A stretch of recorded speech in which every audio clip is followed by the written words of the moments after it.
जय जगन्नाथ पिला माने वेलकम टू हिमांशु एजुकेशन पिला माने पूर्व क्लास रे क्लास 7 पिला मानकर पाठ 6 माधव सिंह रो अभ्यास आम आलोचना करथिले पिला माने एई क्लास रे आमे पाठ 7 कर्म गीतिकार प्रश्नोत्तर आम आलोचना करिबा पिला माने देखो फर्स्ट क्वेश्चन कहिची कविता आधारित निम्नलिखित प्रश्न गुडी को ठीक उत्तर पाखरे ठीक चिन्ह देबा पई फर्स्ट क्वेश्चन कहला आमे केउ काम कले आमे अमर हे जिबा किए को आम पिला लिख कृषि वाणिज्य देश और जातिर काम करी आम आमे अमर हवा।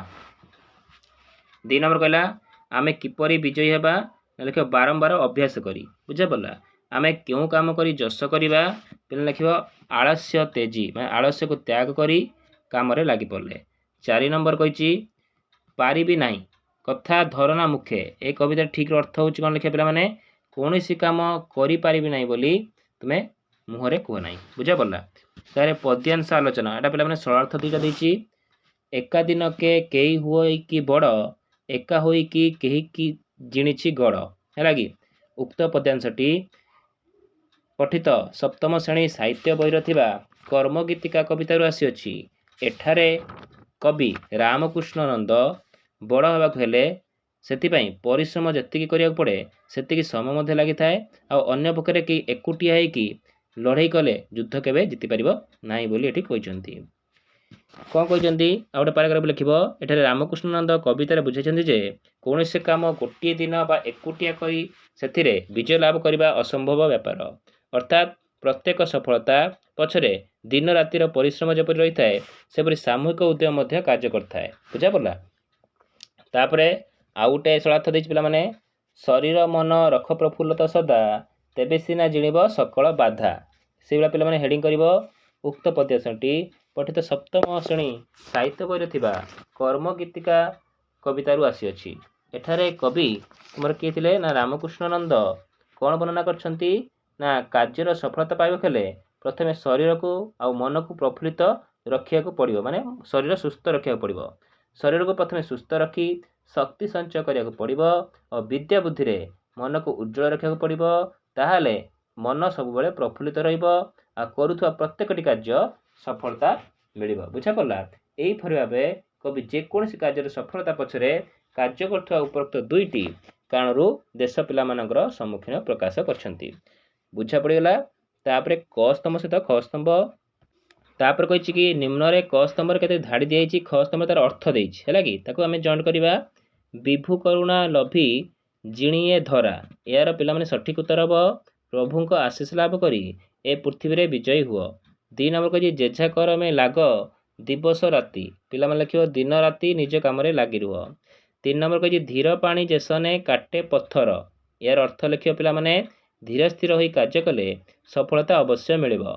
4 नंबर विद्या बुद्धि रे मन कर उज्जवल यार सठिक उत्तर पिला माने लिखियो विद्या और बुद्धि बल रे मन को उज्जवल रखिबा बुझा पड़ला।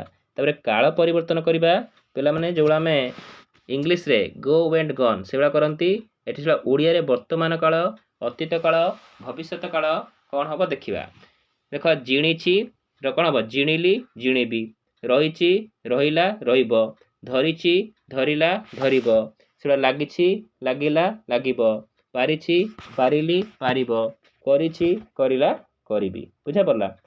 तापर कहि तुमे जो वाक्य गुडी गठन कल ताकू ध्यान सह पढ़ आ वाक्य गठन कर है कि जिणीछि देछि पिला माने कहिछि मु गाथा कविता संक्रांत रे बहु कथा जिणीछि जिणीली कोन हबो मु कवि रामकृष्ण नंद को जीवनी पढ़ी बहुत कथा जिणीली जिणीबी कोन हबो मु मन देई विज्ञान पाठ पढ़िले बहुत कथा जिणीबी रहिछि रहिला रहिबो महानदी और काठजोड़ी नदी मध्य कटक रहिछि रहिला तुमे मते भोजी देव बोली कथा रहिला रहिबो तुमे गाड़ी चलाइले मध्य मु जेउठी कहिबी सेठी रहिबो हैला धरिछि धरिला धरिबो मु तुमर हाथ धरछि तुमे आस्ते आस्ते आस धरिला तुमे एते शीत रहे आइसक्रीम खाइलो बोली ठंडा धरिला धरिबो एते वर्षा रे तुमे आइसक्रीम खाओ नाही ठंडा धरिबो बुझा पड़ला। लागिछि लागिला लागिबो एबे तो बाजार रे फ्री सेल लागिछि तेणु सबु जिनस सस्ता लागिला एते मना कले पेरे भी से ता खेलना रे लागिला से तो कांदिबो हैला कि लागिबो एत अमान्य पिला जे मना कले पेरे भी ताहा बहिरे लागिबो हैला। ପାରିଛି ପାରିଲି ପାରିବ। ମୁଁ ବହୁ ପରିଶ୍ରମ କରି ସାଇକେଲ ଚଳାଇବା ଶିଖିପାରିଛି। ପାରିଲି। ମନରେ ଭୟ ଲାଗୁଥିଲେ ବି ମୁଁ ଏକୁଟିଆ କଟକକୁ କଲିକତା ଯାଇପାରିଲି। ପାରିବି ଲେଖିବ ପିଲାମାନେ ମୁଁ ନିଶ୍ଚିତ ଭାବରେ ଏଇ ଗଣତି କରିପାରିବି।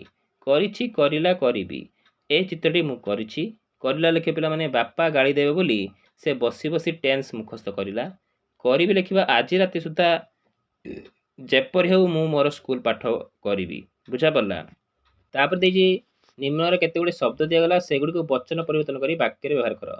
ଯୋଉଟା ତାରକାରୁ ତାରକା ଗୁଡ଼ିକ ତାର ବାକ୍ୟ ଗଠନ କ'ଣ ଲେଖିବ ପିଲାମାନେ ଆକାଶରେ ତାରକା ଗୁଡ଼ିକ ବିଶେଷ ସ୍ଥାନରେ ରହିବା ଫଳରେ ଏକ ସ୍ୱତନ୍ତ୍ର ନାମରେ ନାମିତ ହୋଇଥାନ୍ତି। ଯେପରି ବ୍ରହ୍ମ ରାକ୍ଷସ ମଣ୍ଡଳ ଏଇଭଳିଆ। ଆଉ ସୁଧା ବୁନ୍ଦ ସୁଧାରୁ ବୁନ୍ଦରୁ ସୁଧି ନଟବାବୁ ଜଣେ ସୁଧି ସାହିତ୍ୟିକ ଭାବରେ ପରିଗଣିତ ହୁଅନ୍ତି। ପିଲାରୁ ପିଲାମାନେ ଆଳସ୍ୟ ତ୍ୟାଗ କରି ବ୍ରାହ୍ମ ମୁହୂର୍ତ୍ତରେ ଉଠିବା ଦରକାର ସକାଳୁ। ପୁଷ୍ପ ପୁଷ୍ପ ଗୁଡ଼ିକ ବାକ୍ୟରେ କାଲି ରାତିରେ ବାକ୍ୟ ଲେଖିବ କ'ଣ ନା କାଲି ରାତିରେ ବହୁତ ପବନ ହେଉଥିବାରୁ ଗଛରୁ ପୁଷ୍ପ ଗୁଡ଼ିକ ଛିଡ଼ି ତଳେ ବିଛୁରିତ ହୋଇ ପଡ଼ିଛନ୍ତି। ପର୍ବତ ଶ୍ରେଣୀର ପର୍ବତ ହିମାଳୟ ଏକ ପର୍ବତ ଲେଖିଦେବ। ବାଳିକା ମାନେରୁ ବାଳିକା ସୀତା ଗୋଟିଏ ଉତ୍ତମ ବାଳିକା। ସାଗରରୁ ସାଗର ଗୁଡ଼ିକ ଏକାଠି ମିଶି ପୃଥିବୀରେ ଏକ ବିରାଟ ଜଳଭାଗ ସୃଷ୍ଟି କରିଛନ୍ତି। ମେଷପାଳରୁ ମେଷ ପ୍ରଭୁ ଯୀଶୁ ଜଣେ ଉତ୍ତମ ମେଷପାଳକ ଥିଲେ। ବହିରୁ ବହି ଗୁଡ଼ିକ ହେଲେ ଗୋଟେ ଥିନେ ଅଧିକା କରିବ ଅଧିକା ଥିନେ ଗୋଟେ କରିବ। ବହି ଗୁଡ଼ିକ ପଢ଼ା ଘରର ଆଲମାରିରେ ସଜାଇ ରଖ।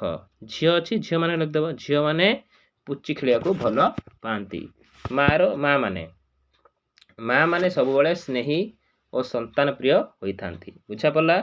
ତାପରେ ପିଲାମାନେ ଦେଇଛି ବାକ୍ୟରେ ପଦ୍ୟରେ ବ୍ୟବହୃତ ଶବ୍ଦକୁ ଗଦ୍ୟ ରୂପ ଲେଖିବା ପାଇଁ। ଶକ୍ତିର ଶକତି ସର୍ବେରୁ ସରବେ ସର୍ଜିବାରୁ ସରଯିବା କୌଶଳରୁ କୌଶଳ ସୌରଭରୁ ସୌରଭ ହେଲା କି। ତାପରେ ସେଗୁଡ଼ା କହିଛି ନିମ୍ନ ପଦାନ ଦେଇଛି ସେଗୁଡ଼ାକୁ ପଦ୍ୟ ରୂପ ଲେଖିବା। ଏଟା ପଦ୍ୟରୁ ଗଦ୍ୟ ଲେଖିଲେ ପୁଣି ଗଦ୍ୟରୁ ପଦ୍ୟ ଲେଖିବା।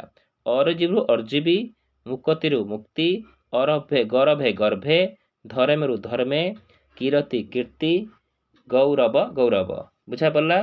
ତାପରେ ପିଲାମାନେ ତୁମ ଗୋଟେ ବକ୍ସ ଦେଇଛି ତା ଭିତରୁ କିଛି ଶବ୍ଦ ଅଛି ତୁମେ ବାଛିକି ଲେଖିବ। ଏଇଠି କିଛି ଶବ୍ଦ ଲେଖା ହେଇଛି ଲେଖିବ। ସରସ କଳ ମନ ଅଳସ ରସ ମର ପଥର ନାଶ ବଡ଼ ମନ ଦଶ କର ବର ରବ ଗଡ଼ ଅଖ ଦଶ ବଦନ ଆଉ ପିଲାମାନେ ଆସ। ବୁଝାପଡ଼ିଲା। ତାପରେ କିଛି ପ୍ରହେଳିକା ପିଲାମାନେ ଦେଇଛି ଆମେ ତାର ସମାଧାନ କରିବା। ମୁଣ୍ଡରେ ପଗଡ଼ି ସାଥେ ବୋଇତ ଯାଏ ମୁଁ ବିଦେଶ ଦେଶରେ ହିତ ନେଇଥାଏ ଯା ଆଣେ ବହୁତ ମନା ଏବେ ତୁମେ କୁହ ତ ହେଲା କି। ସାଧବ ପୁଅ ପିଲାମାନେ ସାଧବ ପୁଅ ମାନେ କ'ଣ ଦୂର ଦେଶକୁ ବାଣିଜ୍ୟ କରିବାକୁ ଯାଆନ୍ତି। ଆସିଲା ବେଳକୁ ଅଧିକ ଟଙ୍କା ସୁନା ନେଇକି ଆସନ୍ତି। ରାତି ଅରାତିକୁ ନାହିଁ ମୋ ଭୟ ପଲକ ପାଡ଼େନି ଆଗେ ମୋ ଲୟ ଶୀତ କାଳରୁ ଗୋଡ଼ରେ ଠେଲି ତୁମ ସୁଖ ପାଇଁ ମୁଁ ପଳି ହେଲା। ସୈନିକ ପିଲାମାନେ ଦେଶ ପାଇଁ ଜଗନ୍ତି ରାତି ଦିନକୁ ଏକ କରିକି। 3 ନମ୍ବର ନାହିଁ ଦିନ ନାହିଁ ରାତି ନାହିଁ ଶୀତ ନିଦାଘର ରାତି ବରଷାକୁ କରି ସାଥୀ ସବୁରି ତୁଣ୍ଡରେ ସେ ଭରି ଦିଏ ତାଡ଼ନା ମୋହର ସାଥୀ ହେଲା କି। ଏ ହେଲା କୃଷକ ପିଲାମାନେ। ବାଲି ଗୋଡ଼ି ମାଟି ସାଥିରେ ଖେଳି ଦିଏ ତୁମ ପାଇଁ ଉଆସ ତୋଳି ତୁମେ ଖାଉଥିଲେ ଖେଚେଡ଼ି କ୍ଷୀର ପିଲାମ ଖେଳଇ ଧରିକି ଧୂଳି ହେଲା କି। ଏହାର ପିଲାମାନେ ଆମର ରାଜମିସ୍ତ୍ରୀ ଆମର ଘର ତୋଳିଥାଏ। ବୁଝାପଡ଼ିଲା ପିଲାମାନେ। ଏତିକି ତୁମର ପ୍ରଶ୍ନ ଉତ୍ତର ଥିଲା। ତୁମେ ଏହାକୁ ଖାତାରେ ନୋଟ୍ କରିବ ଆଉ ତୁମ ସାଙ୍ଗମାନଙ୍କ ସହିତ ଭିଡ଼ିଓକୁ ସେୟାର କର ଆଉ ଚ୍ୟାନେଲକୁ ସବସ୍କ୍ରାଇବ୍ କର ଆଉ ଭିଡ଼ିଓକୁ ଲାଇକ୍ କରିଦିଅ। Thank you.